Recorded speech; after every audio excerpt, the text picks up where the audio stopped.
જય માતાજી બધા મિત્રોને. આપણે ગામ કયું ભાઈ? વાવડી, વાવડી, તાલુકો ગઢડા, ગઢડા, જિલ્લો બોટાદ. આ કેટલા વીઘા જમીન? 22 વીઘા. 22 વીઘા જમીન છે. બોર કેટલા કરેલા અંદાજા? શાળે જેવા હોય છે, શાળે 42. આમ 45 વીઘા છે બધી બોલતા. 45 વીઘાની અંદર 42 બોર કરેલા. અને પાણી બોરમાં એકમાં નહીં, એકમાં નહીં. હલકા હાલે એટલી. એકમાં બમોડીના પાણી ખરાબ નાની હતા. મોટર હાલે એ અમે મોટા નહીં બોલતા.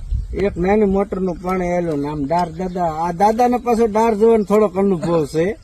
એમની વાડીમાં પાણી નથી થતું. બીજાની વાડીએ પાણી કરી દીધેલું ને દાદા, ગમે ગમ પણ એમની વાડીએ નથી પાણી થતું. અને અહીંયા આપણે મેં પોઈન્ટ એમને આપ્યો છે. પોઈન્ટ આપ્યો એટલે પછી દાદા કે મને આવડે જોતા. પછી મેં સાંભળ્યું કે ફરતે કે જોવા જાય છે. પછી એમને પોઈન્ટ મેં ચેક કરવા દીધો. એટલે દાદા તમે પાણી બતાવ્યું? ગમે ગમ બતાવે, સારું બતાવે છે? પાણી જ બતાવે તો આવતું નથી. આવતું નથી. મહત્વનું એ છે કે દાદા એમની વાડીમાં તો અંદાજે તો જાજા આટો ફેરવે. જ્યારે 42 બોર કરવેડા છે એટલે તો એમની રીતે મહેનત કરતા જ હોય, પણ પકડાતું નથી. પકડાય નહીં, ડાળ ઓછા થઈ જાય એમ થાય. આ બોર આમ અંદાજે કેટલાક ટાઈમમાં થાય? આ પડું ખાલી થાય એટલે તરત કરી જ ગાડી નાખવાનું. હાલે એવું થાય કરવો. બીજાની વાડીમાં જ ગાડી લાવે ને એનું પડું નવરું થાય, પછી બોર થશે. પછી બીજો વિડીયો જોવા મળશે. જય માતાજી બધા મિત્રો.